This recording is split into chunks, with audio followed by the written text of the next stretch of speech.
recueilli quelques postdocs sur ce projet pendant 6 mois.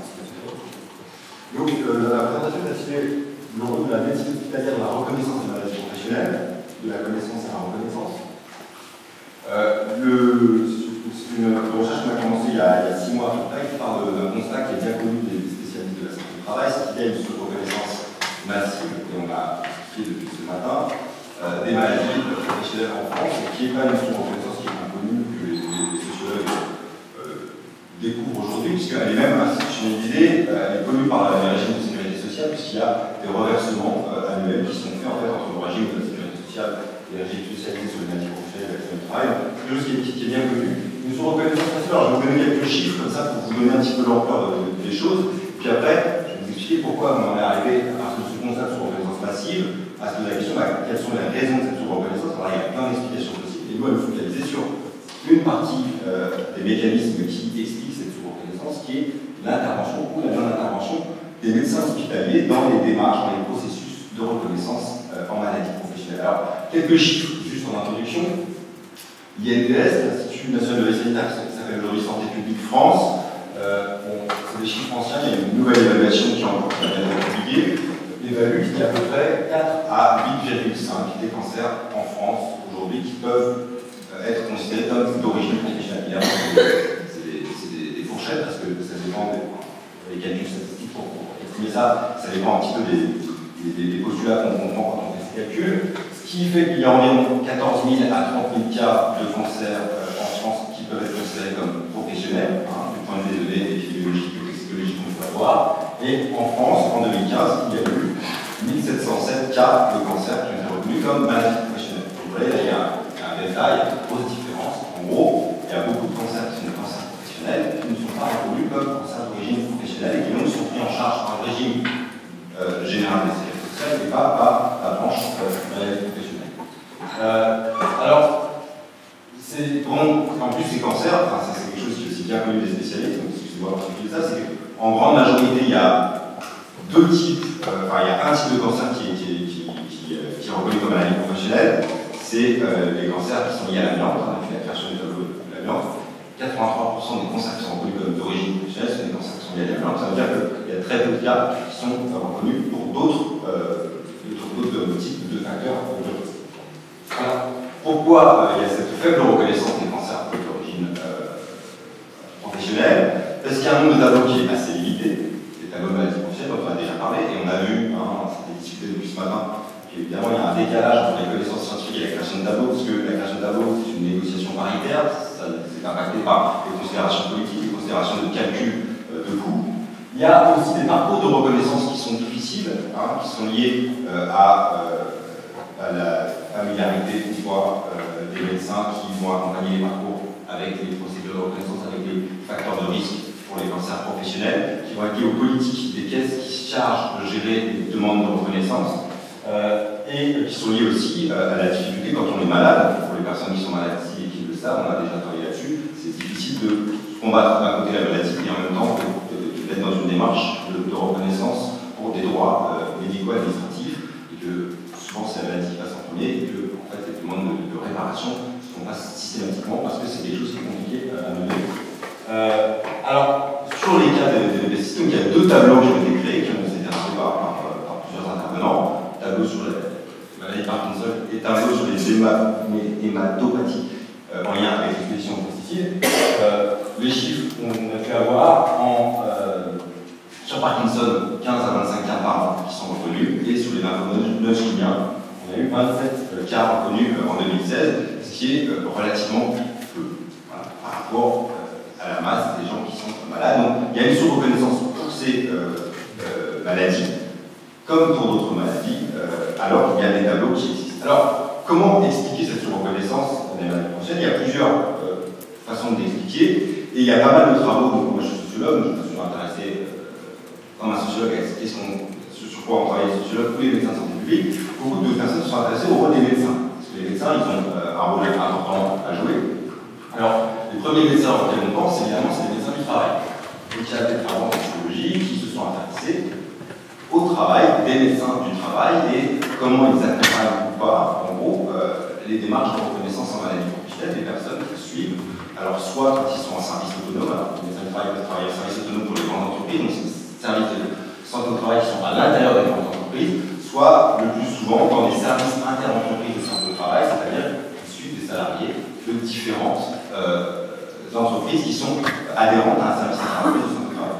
Je vous ai mis sur le PowerPoint une des études les plus récentes qui a été faite sur la médecine du travail, donc c'est un sociologue qui s'appelle Pascal-Marie Chalard, qui travaille dans le même labo que moi, et qui a réfléchi en gros au groupe professionnel de médecins du travail. Donc c'est pas simplement intéressé à la reconnaissance en maladie professionnelle, mais il a essayé de comprendre comment ce groupe fonctionnait, comment ce groupe en gros était recruté, comment il était formé, et ça donne pas mal d'éléments pour comprendre pourquoi le médecin du travail, qui en fait est en première ligne pour accompagner les personnes qui sont malades, qui peuvent être malades peut-être du fait de leur profession, dans leur démarche de reconnaissance et dans la réparation.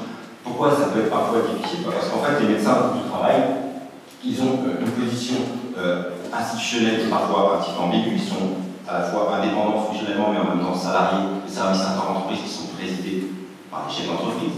Donc il peut y avoir des formes de pression plus ou moins directes qui sont exercées sur eux pour ne pas trop aider à l'accompagnement dans les démarches de reconnaissance en maladie professionnelle. Et en gros, ce que montre Pascal-Marie Chalard, c'est qu'un médecin du travail peut avoir la tentation, c'est pas toujours le cas, il va montrer différents cas, mais en fonction des conditions institutionnelles dans lesquelles il est mis, de se mettre un petit peu en retrait et de défendre les cas qui sont particulièrement suspects. Ça va un petit peu, en fait, les médecins du travail qui sont les plus actifs dans l'accompagnement des démarches de reconnaissance, c'est ceux qui vont être les plus politisés, c'est-à-dire qu'ils vont déjà pas considérer que c'est pas parce qu'il n'y a pas de tableau qu'il n'y a pas de connaissance. Quelque chose qu'on a dit ce matin qui a l'air simple comme ça, mais qui n'est pas connu de tout le monde, de savoir que la création de tableau de maladie professionnelle, c'est une négociation politique. Et si vous ne le savez pas, vous êtes médecin du travail, l'absence de tableau peut faire que vous considérez que les tableaux reflètent l'état des connaissances scientifiques sur un sujet donné. Voilà. C'est des choses assez simples. Hein. Donc, il y a des formes de politisation de l'activité médicale qui peuvent jouer un rôle important. Voilà. Petite remarque sur la médecine du travail, parce que Marie Chalard s'est intéressée essentiellement à des médecins du travail pour le milieu industriel, le milieu tertiaire, hein, donc sur le travail agricole, la médecine du travail agricole, parce que vous savez dans le milieu agricole, il y a une médecine du travail spécifique, hein, qui dépend des mutualités sociales agricoles. Il y a très peu de travaux. Ça serait très intéressant de réfléchir aujourd'hui. Il y a Georges Munoz, par exemple, qui a travaillé un petit peu en Bretagne sur les centres locaux de la MSA. Il y a quelques travaux sur la MSA, mais sur qu'est-ce que ça veut dire faire la médecine du travail et accompagner des démarches de reconnaissance maladie professionnelle quand on est médecin du travail agricole, c'est-à-dire qu'on suit avant tous les salariés, alors on a une population agricole qui est aussi faite d'exploitants. Il y a plusieurs enjeux qui se jouent. Ça, il y a peu de travaux, ça serait très intéressant quand même qu'aujourd'hui on en sache un petit peu plus. Je poursuis. Évidemment, il n'y a pas que des médecins du travail qui s'occupent des problèmes de maladie professionnelle. Il y a tous les médecins. Et peut-être quelque chose que vous savez, que vous ne savez pas, mais c'est même inscrit dans le code de la sécurité sociale. Tout médecin qui est informé qu'il y a la possibilité, qui pense qu'il peut y avoir un lien entre une maladie et l'exposition professionnelle, est censé accompagner la personne et déclarer cette chose-là. C'est une obligation réglementaire et c'est quelque chose qui n'est pas connu des médecins. Il y a beaucoup de médecins qui pensent, par exemple, qu'un document, je ne sais pas si M. Lafort en parlera, qui est très important dans les démarches de reconnaissance, qui est le certificat médical initial, le document médical en fait, qui va permettre de lancer la procédure de reconnaissance en maladie professionnelle. Beaucoup de médecins pensent que ce n'est pas eux de le faire. En fait, tout médecin peut le rédiger et doit le rédiger s'il pense qu'il y a une suspicion d'un facteur professionnel dans le développement de la maladie. Je vous laisse dire. Alors, les médecins, ils interviennent à différents titres. Médecins généralistes et médecins hospitaliers. Ils peuvent être des aiguilleurs, c'est-à-dire qu'ils peuvent donner à la personne qui est malade des conseils sur qui aller voir, par exemple, pour objectiver les facteurs professionnels auxquels ils ont été exposés. Ils peuvent être des appuis directs, c'est le certificat médical initial, c'est l'ING entre parenthèses. Et donc ça, c'est un rôle qui est reconnu par le droit. Et donc, sur comment les médecins généralistes ou hospitaliers accompagnent les malades dans leur démarche de reconnaissance en maladie professionnelle, dans la réparation, il y a des travaux qui existent, essentiellement, principalement, sur les médecins généralistes en France. Alors là, je vous ai mis quelques exemples de travaux, des références. Des travaux de M. Berger, qui a fait beaucoup d'enquêtes téléphoniques auprès de médecins généralistes, et aussi auprès de pneumologues et de spécialistes rhumatologues, parce qu'en fait, il s'est intéressé principalement, les enquêtes qui ont été faites sur les médecins hospitaliers se sont intéressées principalement aux deux problèmes de santé qui sont les plus reconnus par l'intermédiaire des tableaux, c'est-à-dire les maladies liées à l'amiante et les problèmes de TMS, troubles musculo-squelettiques. Il y a dans ces travaux, si je les résume, je ne vais pas vous faire une analyse de littérature complètement exhaustive, plusieurs facteurs qui ont été identifiés comme mettant un frein à l'intervention ou à l'aide que les médecins peuvent apporter dans les démarches de reconnaissance en maladie professionnelle. Alors, je les ai listés là assez rapidement. Il y a, d'une part, le fait que les médecins repèrent assez peu les problèmes, les expositions professionnelles, soit parce qu'ils sont peu formés, soit parce qu'ils ne posent pas la question. Hein, c'est un peu le sens de la phrase sous-estimation du curriculum valorise en anamnèse. C'est-à-dire quand on interroge le patient, hein, si je le dis plus simplement, est-ce qu'on leur pose la question de quel travail faites-vous et comment on leur pose la question? Parce qu'évidemment, si on pose la question de quel travail faites-vous ou quel travail avez-vous fait tout au cours de votre vie, quels sont les postes que vous avez occupés, quels sont les produits auxquels vous avez été exposés, c'est pas du tout la même chose. Et on peut passer à côté d'une suspicion d'un lien entre une maladie et une exposition professionnelle si on ne creuse pas l'entretien qu'on va faire avec le patient quand on est un médecin. Méconnaissance des conditions de travail, complexité administrative et anticipation de la complexité administrative, alors des médecins qui n'ont pas le temps de le faire, ou qui anticipent que ça va être trop compliqué de le faire, ou qui ne savent pas comment faire. Méconnaissance des institutions, et il y a des travaux sur le lien entre médecine du travail et médecin général. Je crois d'ailleurs qu'il y a des chercheurs, des médecins de la MSA qui ont fait une enquête en 1999 sur M. Bernardac qui avait travaillé là-dessus, enquête par téléphone d'un médecin généraliste. Et puis, d'autres choses qui sont des choses plus difficiles à objectiver, mais par exemple, des biais d'interprétation causale, c'est-à-dire une méconnaissance du fonctionnement de la réparation, c'est-à-dire que les médecins généralistes ou les médecins hospitaliers qui considèrent que parce qu'un patient fume, par exemple, il ne faut pas l'envoyer vers une démarche de reconnaissance en maladie professionnelle parce qu'il n'y a aucune chance, alors que ce n'est pas du tout la philosophie du système de reconnaissance en maladie professionnelle. À partir du moment où vous rentrez dans le cas des tableaux, vous fumez ou vous ne fumez pas, ça va vous donner une reconnaissance en maladie professionnelle. Et pourtant, il y a une incompréhension qui fait voir de la part des médecins. Alors, nous, on s'est posé la question, voilà, à partir des travaux qui existent, finalement, sur la médecine hospitalière, il y a peu de choses. Qu'est-ce qu'on pourrait faire? Donc, on a mis en place une enquête auprès des hématologues. Alors, mais bon, 5 minutes. 5 minutes. Il me reste 5 minutes, c'est ça? Ouais, ok. Mais ça va aller assez. Donc, pourquoi on a choisi les hématologues? Pour plusieurs raisons. D'une part, parce qu'il y a un tableau, lymphome manuscrien qui a été créé récemment, donc on s'est posé la question, finalement, les hématologues vont être en première ligne, maintenant que ce tableau existe, pour accompagner les démarches de reconnaissance en maladie professionnelle, parce que c'est une petite population. L'hématologie est une spécialité qui est uniquement hospitalière, quasiment, il y a quelques hématologues libéraux, mais en fait la plupart sont en hôpital, et la plupart en hôpital sont en centre d'université hospitalier, donc on peut penser que c'est des gens qui sont particulièrement bien formés, et qui, pour nous, étaient plus faciles aussi d'accès. Parce que s'occupe d'une pathologie qui est multifactorielle, comme le lymphome manuscrien, et, j'ai déjà dit, il y avait le tableau qui était en cours, donc 1000 personnes. On a fait passer alors c'est une enquête qui est qualificative, c'est-à-dire qu'on va faire des entretiens avec des médecins hématologues, on a fait une trentaine d'entretiens avec des médecins hématologues. On a essayé d'avoir un service en entier, alors vous allez voir que c'est un petit peu un biais, parce qu'en fait, en fonction des services hospitaliers, ça c'est un des résultats de recherche, il peut y avoir une attention aux maladies professionnelles qui est très très différente, d'un CHU à l'autre, d'un centre universitaire à l'autre. Ça peut être très très différent, ça va vraiment dépendre de configuration locale des centres hospitaliers où on ne s'intéresse pas du tout aux maladies professionnelles. Je ne parle pas que de pesticides, je parle en général, des centres où on va au contraire, il y a des choses qui vont être mises en place, qui vont être avec la recherche, la formalisation, etc. Donc, des entretiens avec des hématologues, et puis on a aussi fait un questionnaire, on est en train de diffuser, donc là je vous ai mis N égale 230, ça c'était hier matin, aujourd'hui c'est N232 je crois. Donc on essaye d'augmenter, donc on va avoir à peu près un quart de la population des hématologues qui vont répondre à notre questionnaire, et les résultats que je vais vous montrer là, parce qu'on a commencé à faire des premiers, je me suis dit, on va quand même présenter des petits résultats, au-delà d'enquête qualitative au niveau quantitatif, ce sont des résultats purement descriptifs. Donc, nos enquêtés, il y a des hématologues cliniciens en grande majorité, il y a aussi des hématologues biologistes, je ne rentre pas dans la distinction, mais ce qui nous intéresse, c'est surtout les cliniciens, ceux qui voient les patients et qui peuvent leur dire, vous savez, votre maladie, elle est peut-être liée à votre exposition professionnelle. Qu'est-ce qu'ils font et comment ils réagissent quand ils ont des patients dont ils suspectent qu'il y a une origine professionnelle de leur pathologie. Quelques résultats, alors là, c'est des graphiques que j'avais produits il y a, je sais pas, un mois à peu près. Je ne les ai pas refaits parce que de toute façon c'est en cours, mais pour vous dire que ça va continuer. Donc c'est une population là, en chiffres relatifs, 100 130 hématologues et s'ils répondaient à certaines questions qu'on leur a posées. Au niveau de la connaissance, par exemple, on leur a posé la question, parmi les tableaux de maladies professionnelles suivants, indiquez ceux que vous connaissez et ceux que vous ont déjà servi pour orienter les patients vers la demande de reconnaissance en maladie professionnelle. Un étonnement qu'on a eu, c'est que la plupart des gens connaissaient des tableaux. Il y a aussi des gens qui ne connaissaient pas du tout les tableaux de maladie professionnelle. Il y a un tableau qui a été, alors on ne connaissait pas avant de faire cette enquête, qui est le tableau numéro 99 du régime général, sur les hémopathies provoquées par le intraputadienne et tous les produits renfermants.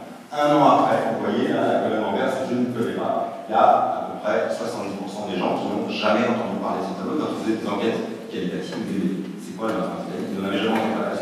C'est pas très étonnant, ils sont pris, je ne sais pas du tout une attaque contre les médecins, mais c'est pour vous montrer à quel point ils peuvent être très éloignés de ces questions-là, de la reconnaissance professionnelle et de l'actualité d'évolution des tableaux de maladie professionnelle. Alors, sur le tableau 59, il était en majorité connu avec la notion de personnes qui ne le connaissaient pas. Alors, quand ils nous connaissent, c'est ce qui permet des entretiens qualitatifs, on voit qu'en général, ils n'ont jamais lu dans le détail. Ils savent qu'il y a eu quelque chose, ou ils savent qu'il y a eu l'origine, mais c'est un peu difficile. Voilà.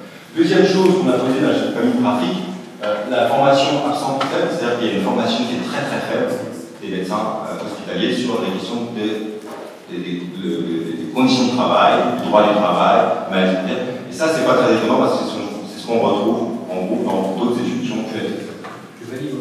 Une minute. Je finis juste sur deux idées intéressantes.